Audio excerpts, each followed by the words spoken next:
On this episode of Hard Performance, we got brakes, most of the engine, fuel system, and a bunch of other things.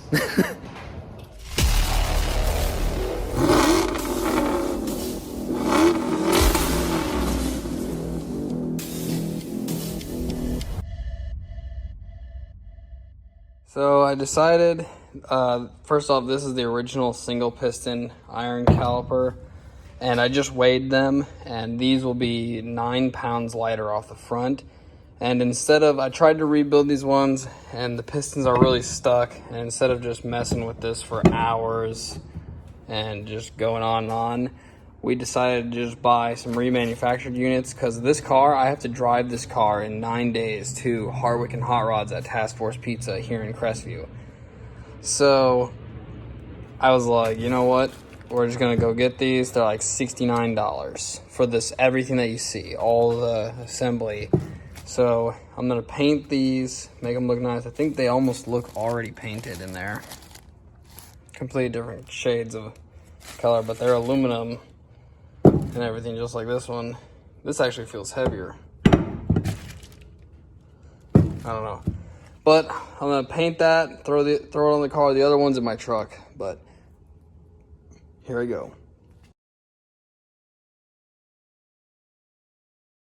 I ran into a problem that I completely knew I had, and you heard me say I've got 9 days. The deadline is cutting down fast. I have 5 cars I'm taking to this event, and only one of them drives. So, well, 2 of them drive, but I'm bringing Godzilla, it works perfect. Kong, it won't go over 1500 RPMs, and the front driver's side tire, the wheel is still bent from when that lady hit me in a minivan. It's just never gets driven. It's been sitting for like 2 years, off and on, driving a couple of miles. And then the King Cobra, which I just got insurance, it needs titled this Cougar here, and then the Sausage Pony. So anyway, like I said to you guys, that Cougar is a sport model. A typical Cougar comes with those same single piston brakes, but 10.5-inch rotors, and the brackets and stuff are slightly different. So 10.5-inch rotor, 10.87 is the actual measurement, 10.87. Well, sport models got Lincoln Mark 8 front brakes, which is 11.5-inch front brake rotors, much bigger. Well, the PBR calipers will bolt directly on Cougar and Thunderbird spindles, exactly like a Mustang. The spindles are very close, but they cannot swap because the front suspensions are different, blah, blah, blah. They're basically the same, but they're nothing alike, if that makes any sense. Well, anyway, so his brake rotors are 11.5 inches. These calipers will not work. Those rotors are too big. And I can order some brake rotors for him, but we have everything to swap the car to a Mustang bolt pattern, which we're going to. It's all sitting there, but we're not doing that yet. So I can either order $80 worth of brand new brake rotors, and we can put it on his car, and then later I could use it on mine. But then I'm sitting here thinking, I need these parts now, and I can't wait for delays. So what I think I might do is go see what my Cougar, my 89 XR7 supercharged model has. If it has 10.5-inch rotors, I will pull the rotors off that and just throw them on this car. So I'm gonna go check. Looked at it and I pulled that cap off already and it broke, but the brakes look way smaller already, so they might work. But yeah, this is a 67 Fairlane GT that's sitting on a 2014 Mustang. But yeah, a lot of these back things just broke, so that sucks. But luckily I have a whole nother set. But anyway, they're rusty, crusty, and tiny, but they should work. And yeah, this is a factory supercharged model. 5-speed manual, by the way. Only 841 of these exist. But if it was 1989, which is 2024, so who knows how many are left. Thing could use some work. But I found it here in Florida just sitting next to a muffler. I think it was a muffler shop had it. But they said it ran, but it had a blown head gasket, and then when I bought it, someone pulled all the ignition stuff off, so it needs fully gone through. And I've owned it now for like 2.5 years and parked it here on gravel. but better than where it was. And I had an awning over it too before. You guys were like, what the heck? But a actual tornado came through Florida and just destroyed my place and threw it all over, and I haven't replaced it. I'm gonna get that off and get to work.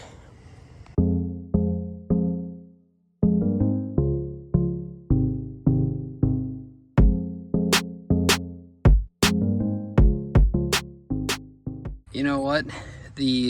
I'm sure if I did more research, I would have already known this. This spindle is completely different than my brother's. And you can see the brake caliper is completely different, the mount system. This is old stuff. So this is completely different. I wonder what I'm gonna do now for the future. See, I don't know how well we can see, but it uses old school stuff. Doesn't bolt on like the SN95 cars. So, what I'm gonna do is, I know where one of these is in a junkyard. I'm gonna go Google first and see if these spindles will swap, because I really wanted to do that same brake upgrade I'm doing now to my car, because later I'll spill the beans here. We are actually doing a Cobra 13-inch brake kit on his car later in the future. But for now, we were just trying to get it rolling with something, and I was gonna take all his old stuff. So now I know I need new spindles, but this looks like it'll work. So I'm gonna figure out how to take it apart and get this rotor. Well, I got it off. It was super easy. Just those 2 bolts, Allen bolts right there, and it pulled right off. And I mean, this car, look at that, for sitting forever. Wheel bearings are good. It was really easy to push. I pushed it by hand, but look how tiny that is. Ka-chow. Hopefully the offset and everything's the same, like it just will work. But I'm gonna go try this one, and if this completely was a failure and waste of time, and I tore my car apart for nothing, then we won't do the other side. But we're gonna zoom right over there and check it. Well, bam! All right, 10 7/8 roughly inches. So these are the small rotors, and SN95 Mustangs got 11-inch rotors. So that's why they're so easy to swap. Basically the same. But I'm gonna compare this next to the 11.5-inch sport rotor, and you can see, and you might be thinking, you know, Jim, you're going down in size rotors, but the braking force that those aluminum calipers supply is way better than even single piston brakes on larger rotors. And a lot of the guys in the Thunderbird and Cougar Club do this swap, and they even do exactly what I'm doing, and that's taking the larger rotors off and downgrading to smaller rotors. So I'll lean them right up next to each other so you can see better. Maybe. Oh, it's all one-handed stuff and one-footed. Look at that. Oh, everything's tough right now. Okay. So, not too much bigger actually. They're not really, I guess they are up against each other. But yeah. So going down in size for rotors, but upgrading calipers. And then later we'll just go massive 13-inch Cobra stuff like I've got on my Fairlane. So, yeah, I'm just gonna continue. It's super hot out. There's the sausage point. That's the other car that's going. Wham! It's got a 289, a top loader 4-speed manual in it. Awesome exhaust, cam, mild built engine, Ford 9-inch with ladder bar or traction bars, and a 410 traction lock in the back. Well, I think it's a spool or welded, but it's gnarly. Okay, I've got you guys propped up in the shade so you shouldn't overheat, but I wire wheeled this, then painted the center, and then I used 80 grit and sanded the whole rotor. And I've got some brake clean with me here too. Oh, I already forgot tools. Okay, I'm gonna grab the tools and come right back. Okay, ultra light. Ultra light. Yep,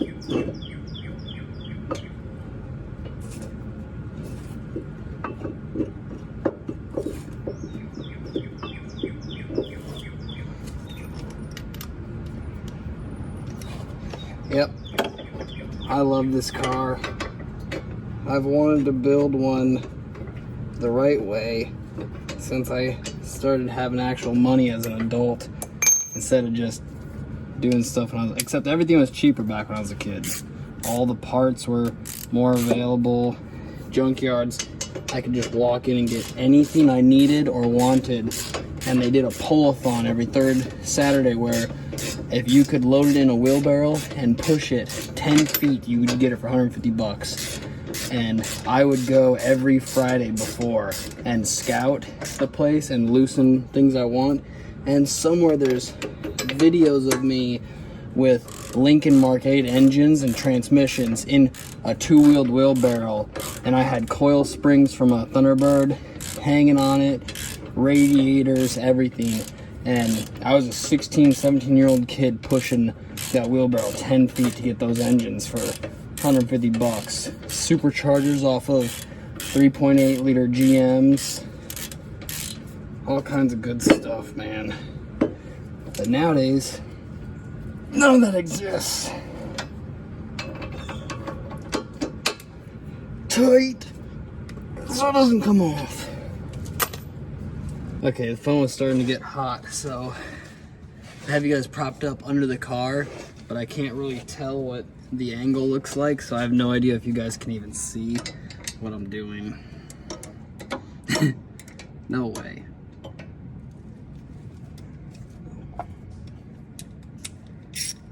I just so happen to have brake pads for this too. Probably, oh my gosh, is that tight? No.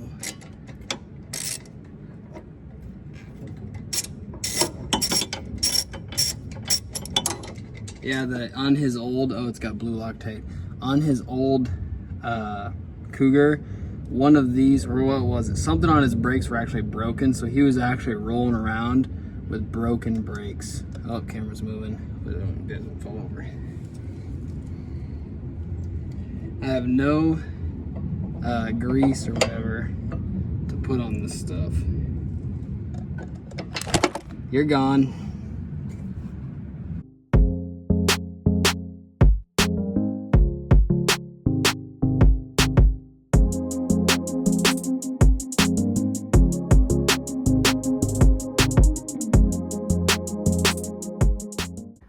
I went to go pull that driver's side rotor off, just as easy as the other one. Nope, it's not. It doesn't use an Allen wrench. It uses Torx or whatever this is. And yeah, you can see it broke off in there. Yep. Okay, another very small thing about this super simple brake swap and upgrade is this factory line here. You can use it, but you can see here how it's cut on one area and thicker on the other area.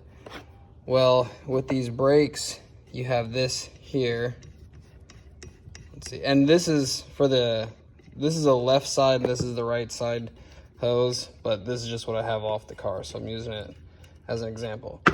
So this will actually be looking like this, which if it was, man, if it was like this, it'd be perfect. You could see it would clear, but for this swap, it is not like that, where the hose looks like that, but on the right sides, it's swapped. So it actually does not line up.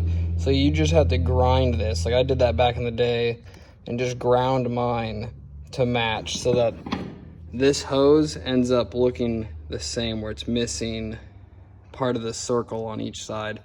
And then it bolts right up like it was made for it.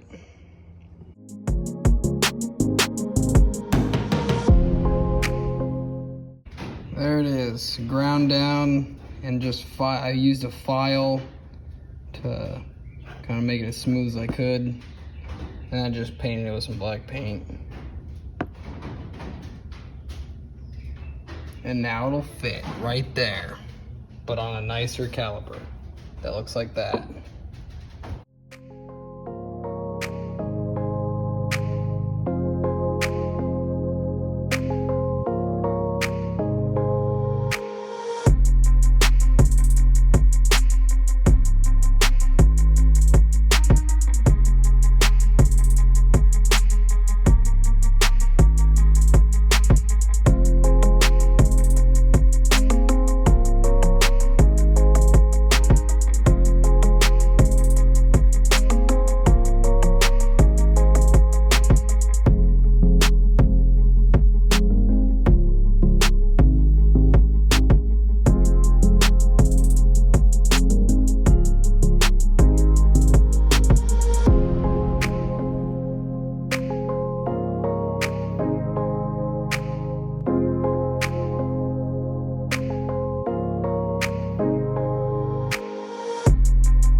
Okay, so a huge problem I was having is, for anyone that doesn't know, there are two generations of Lincoln Mark 8s. One that used coil packs like this, and then a second generation that used coil on plug, like this current engine I'm using.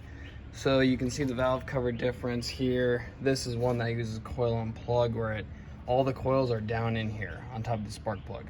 Well, this Cougar used coil pack styles, where it has wires that plug into I think it's called like multi-batch or something, where two cylinders fire at the same time. Boom, boom, boom, boom. Well, then it uses spark plug wires like a traditional old car. Well, I told my brother, I was like, dude, we're gonna have to buy another Lincoln for brackets. Well, I took these off his 2-valve. They are a direct swap. That one's super ugly and I gotta clean it. But it is a direct swap. The brackets off of a 2-valve 4.6 swap directly onto a 4-valve. And I'll show you the engine if you guys don't remember. I should have showed you a before picture, but they were right here. You can see where the clean bolts were, and over here too. Just right on the front. Boom, boom. So I find that super impressive because I didn't even know that from back when I did mine. Saved me a lot of time, and it might actually allow us to get to this event running.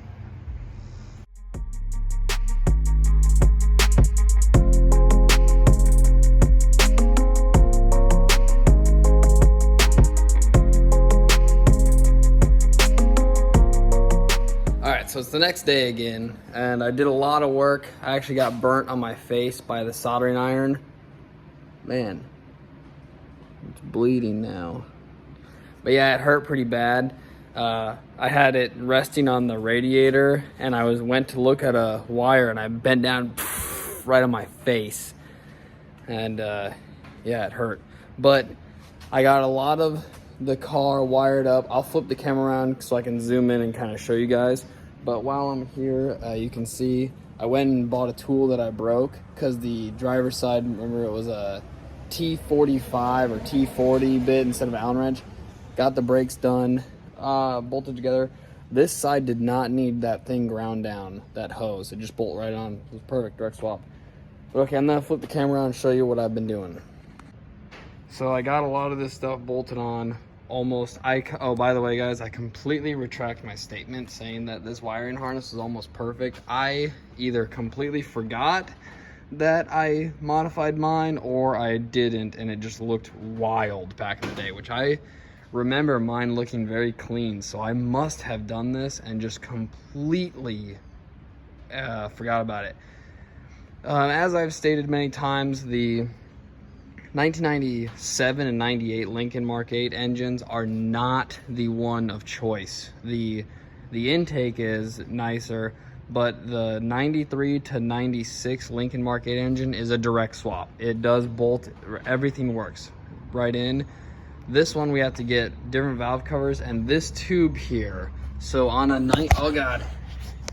on a 93 to it's messed up, won't focus now.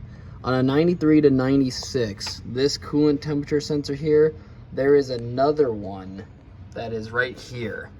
and there's a bung welded in. But on a 97 and 98, there is not, and there is only one, and that is a problem because I'll show you our 2-valve.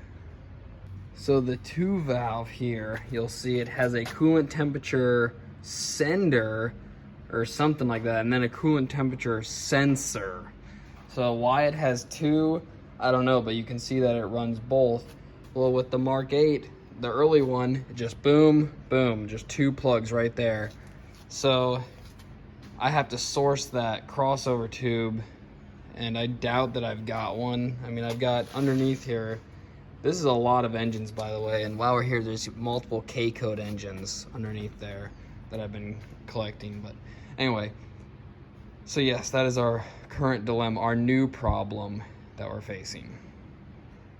Full custom wiring harness. All these wires have been moved, and I'm just about to wire up all the hots, the reds that had to be cut, and then so solder all this stuff, heat shrink, tape it all up, make it look just top-notch mint, and then install. Voila.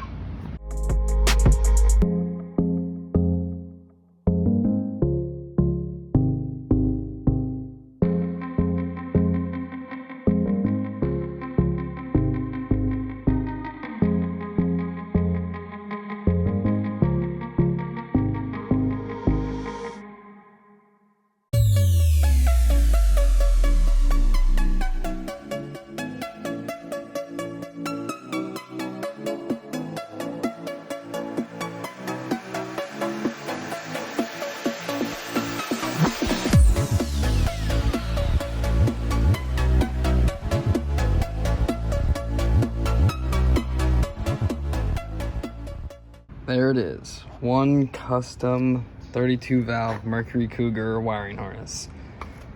Turned out pretty good. Pretty simplistic, just straight across, and then 1, 2. And then just wire a couple wires off that. Probably a total of 15 wires, including all 8 injectors. Very, very simple stuff. And now I'm gonna put it on the car. Forgot to even mention this, but I had somewhere I actually had a cap like this. This is to cap off the exhaust, like smog system, or I don't even know what. And I'd bought a set of headers 10 years ago and kept it because I just welded it. Well, I lost it within 10 years. So I just cut this off, a perfectly good system. So there's a Mark 8 guy out there that was like, I needed that part. It was mint perfect. And I just chopped this end off. So kind of sucks, but it is just this one tube, so the rest of this is perfect. But yeah, I cut that off, and then I clamped it in a vise and pinched the end, and then just put some welds on it. While that cools, I'm going to rip the rubber off this. These are the intake gaskets for the upper plenum. I guess that's what you can call it, upper intake. Well, they were already RTV'd, and I pulled the blue RTV off, and these are shot, and they discontinued these, but you can see it's plastic in there. So what I'm going to do is pull all the rubber off and RTV both sides of each of them, put it in and smash the intake on them. It's the best I can do. Otherwise we have to swap to the Cobra intake, and which makes more power, but later you guys will find out my reasoning and you'll be like, wow, that is so cool. But till then, this is what I'm gonna do. So I'm gonna pull that off and get to work on just filling it with RTV. Someone should 3D print these. You'd probably have a lot of Mark 8 guys that would buy them. I know I'd buy a couple sets just to have them on backup. I got the intake on. It is RTV'd, and not real percentage guy, but I would give it like a 60-40. I think it has a 60% chance of working. So that's not bad, but it's not great, but it's there. I think the likelihood, if I'm being dead honest, the likelihood that this thing works is probably pretty low. because I cut the entire wiring harness apart, just chopped it up. I'm getting a phone call. Okay, I'm back. Yeah, what I was saying is, and now I have to cut the fuel system and mix the Mark 8 lines with I'm gonna use a compression fitting, which I don't normally like to do. I'd like to keep it all together, like one line solid, but deadline and this car's budget's really, really low. Like, we're trying to keep this thing just budget friendly.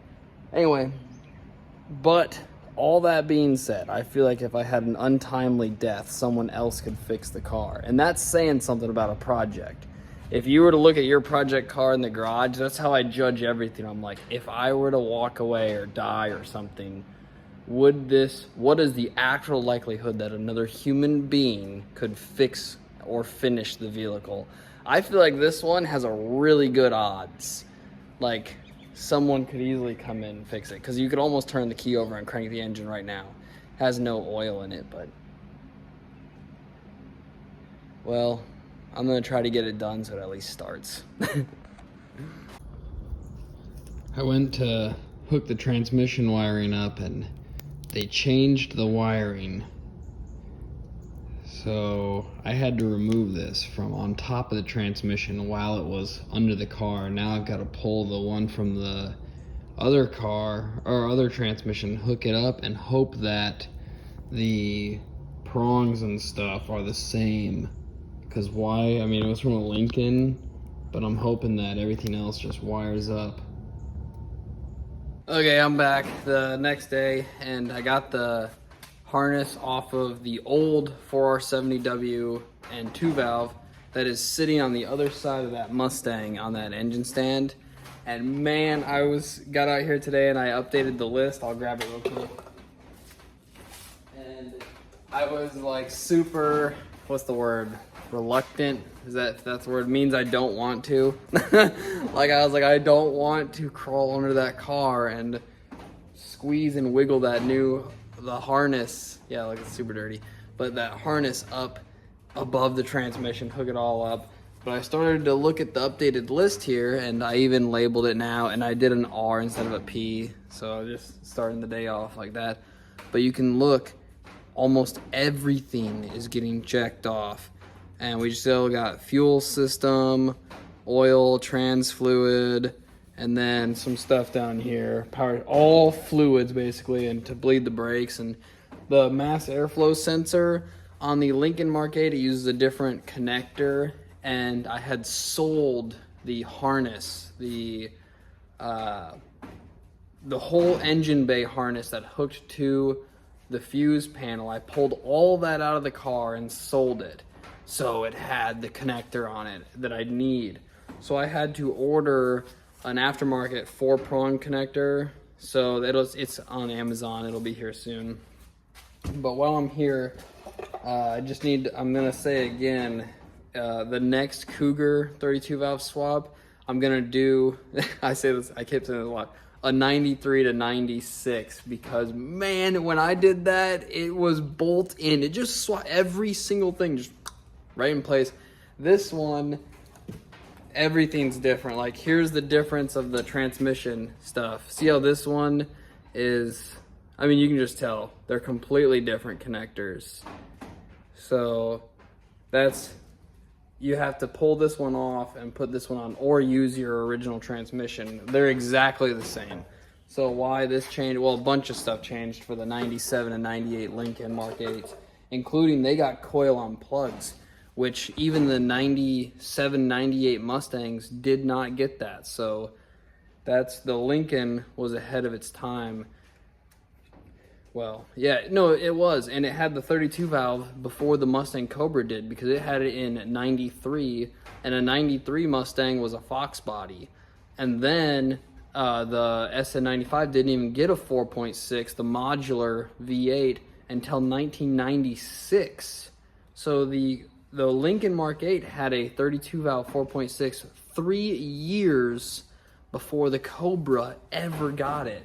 So it is pretty interesting once you start looking at it and everything, and where technology was at the time, how Ford was bouncing around, and different things got different stuff, but everything is roughly the same between them. So it's, I mean, vehicles like the transmissions, they didn't use anything different. Lincoln has the same transmission as a Crown Vic, a Mustang, a Cougar, Thunderbird, and whatnot. All right, I'm gonna go install this baby, so we'll get that done. Okay, I stand corrected once again on wiring of this swap. The only thing different was this. This is the neutral safety switch. This connector changed. Let's see. Looks like the new one went to more of a square design with prongs on the side, and this is just like a straight oval with one prong. So that's the only difference. So I took this one off of the Cougar's original transmission. I'm just gonna throw it on the side of the Mark 8 trans that I put in it.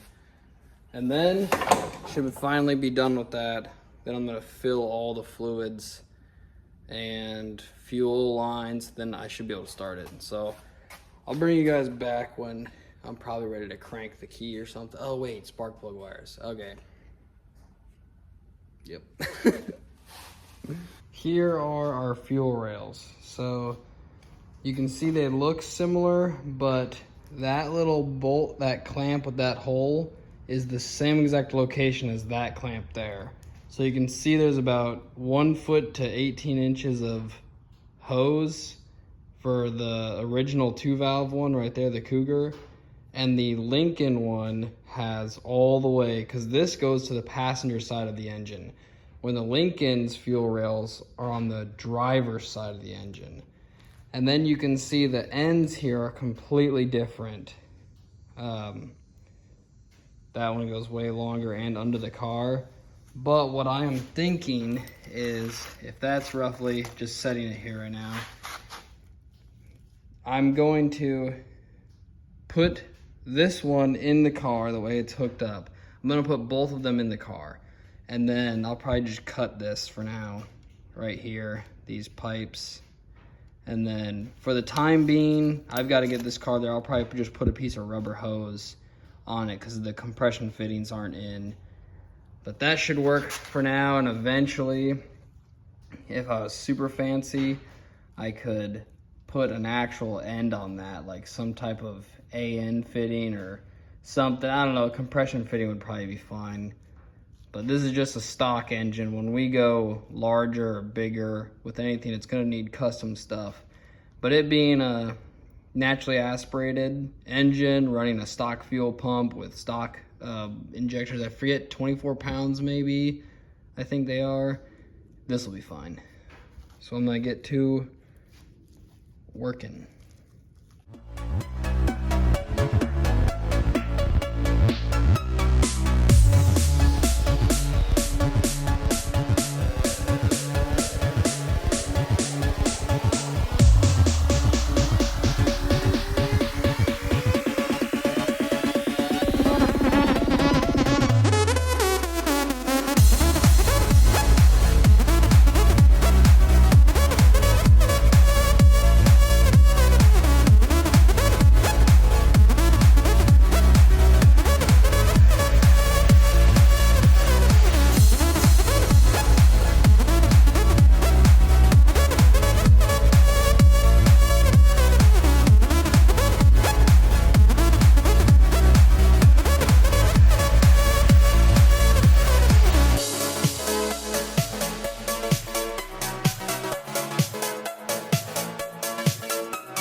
Boom, Jim here from the future of everything you just watched.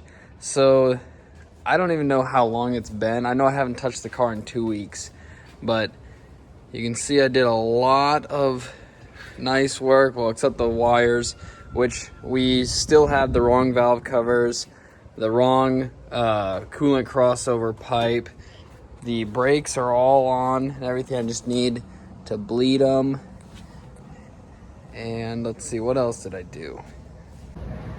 Did just a lot of work. I know fuel system was all put in. I did the new sending unit, started body panels, and basically am ready to start it except one wire. Yeah, I need one to lengthen this wire right here for the, I don't know what that is, air temperature sensor maybe. And as you can tell, it did not make it to the event. I had a couple jobs come up, and my wife and I went and did some contracting work. And then the event was totally raining, and no one showed up. Even I was gonna bring like 5 cars, and I didn't bring them. It just got rained out. Apparently, third Saturday is a bad time for events. But I'm gonna get back on this car. It only needs like 4 things. Doesn't have a tune yet, but it'll run with the 2-valve tune, just to run bad.